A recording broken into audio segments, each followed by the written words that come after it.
Why we love the Sung Dynasty, exploring the history and charm of one of China's most fascinating dynasties. Episode 9. Tea, the Sung's gift of tranquility. Last time we learned about the showmanship of making tea during the Sung Dynasty. In this podcast, we're delving a little deeper to see how tea cut to the very core of the Sung soul.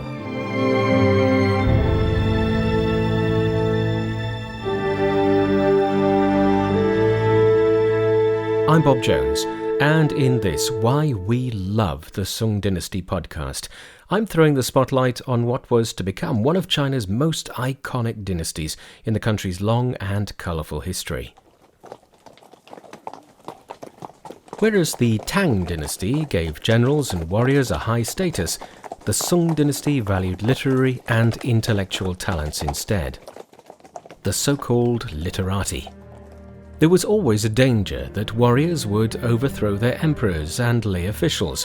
What made the Sung different was how it placed officials and intellectuals above the military. As we hinted before, this was a bit of a double-edged sword. That was a fine strategy when everyone was living peacefully. Not such a good idea when you needed clever, self-driven strategists to defeat your enemies. As the Sung dynasty progressed, it was plagued by barbarian neighbours who coveted the Sung's easygoing, luxurious lifestyle and wanted a bit of the action, but we'll come on to this in a later podcast. Let's first consider how the Sung managed to create such a turnaround in societal structure.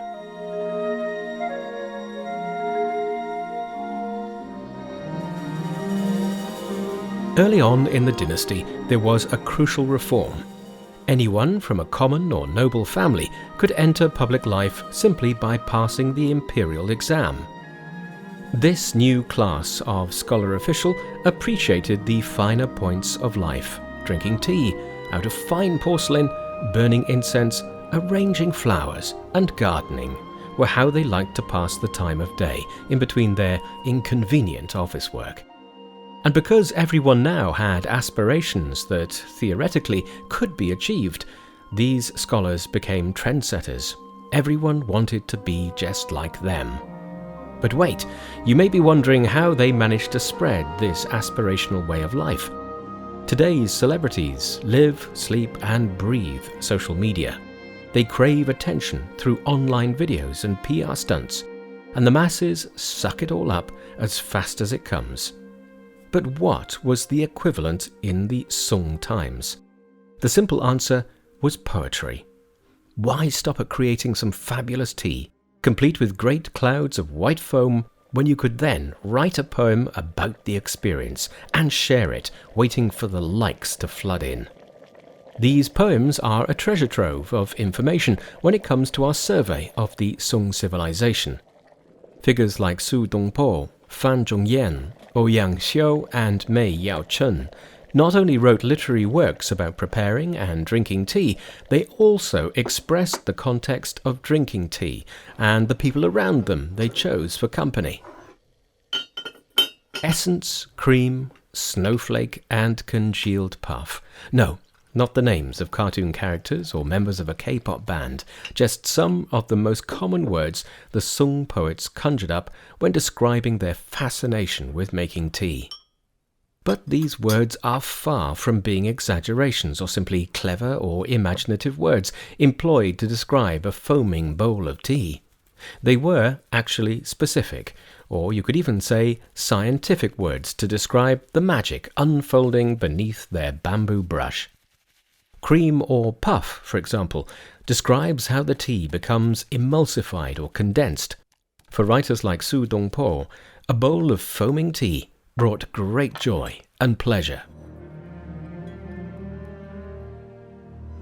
Su Dongpo was regarded as a great genius, and as a result, he was appointed Minister of Rites by the Emperor of the time.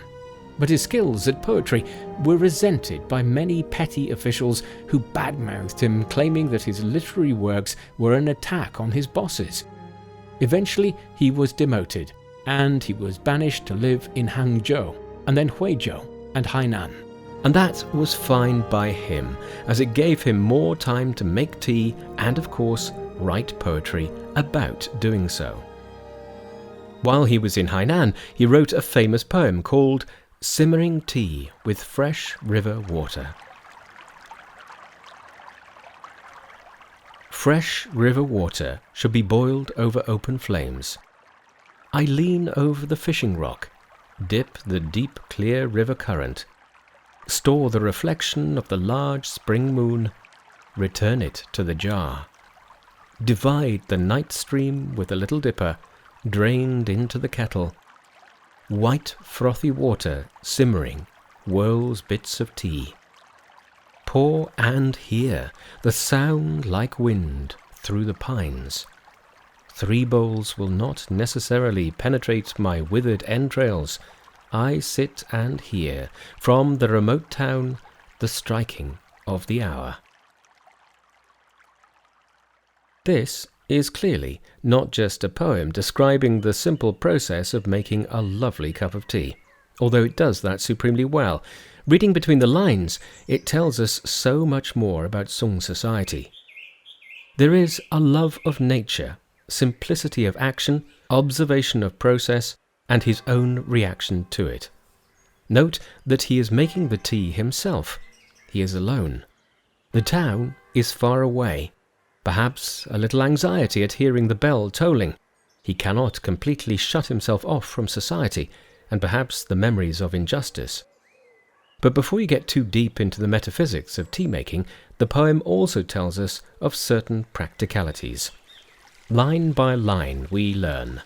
To make tea in the Sung dynasty, you needed clean, fresh running water. There were no electric kettles or thermometers. The heat of the flame had to be judged by its ferocity. Our poet scoops the water from a rock that is ideal for fishing. He's captivated by the moon reflected in the water. He has a scientific mind, contemplating several aspects of physics, reflection, chemical change, astronomy, astrology. Placing the water in a container, he is considering humankind's mastery of the world around him. He defines the process, the tea powder on the water surface like snowflakes, and getting the temperature just right, listening to the boiling sound like a wind rustling through the pines. And he observes a unity, man, nature, creation, and change, all very central to Sung's sensibilities. The last lines are very revealing of his own character. 3 cups are not enough to penetrate his withered entrails. He's getting older, he's jaded, maybe even tired of the pettiness of some officials. The tolling bell, which will remind Western readers of the English metaphysical poet John Donne, whose birth was still about 300 years away. No man is an island. Never send to know for whom the bell tolls. It tolls for thee. Su Dongpo is reflecting on the same metaphysical inevitabilities. Time is passing. He is aging. He cannot ignore the society he is very much part of. So, just think of it. This little poem is an instruction manual for making a simple cup of tea. It's full of scientific observations. It's a metaphysical reflection on life. But the basic message is, so long as you can make a good cup of tea, all is well in the world. Of course, Su Dongpo wrote plenty of other poems and several others about tea. But listen to some of the lines in his poems, and you might wonder whether our poet was writing about a tea plant or a lover. Her fragrant skin is powered after a new bath. A bright moon shines upon the recluse of Jade River. Her pure heart is all ice and snow. In contrast, her fair face is never oil or grease. Typically aware of his artifice, another Sung dynasty trait, he defends himself by writing, "Don't mock me. A great tea is like a great beauty." One last thing, a brief contemplation on something called tea hu. It crops up a lot in the Tang and Sung dynasty literature, but scholars are not always sure what it means.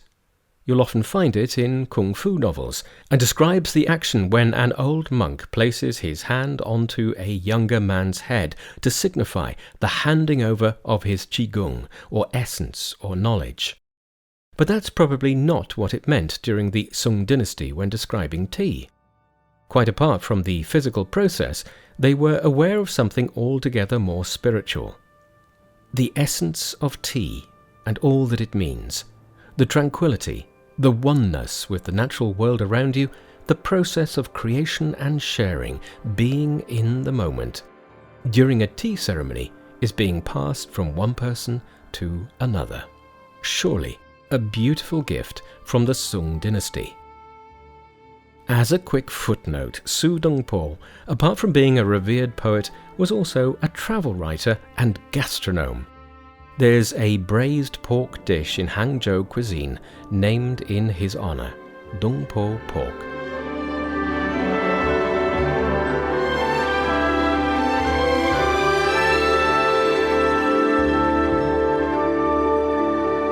Special thanks go out to Sanlian Zhongdu for their help in creating the content for this show. This is Bob Jones. Thanks for listening. Join me again next time.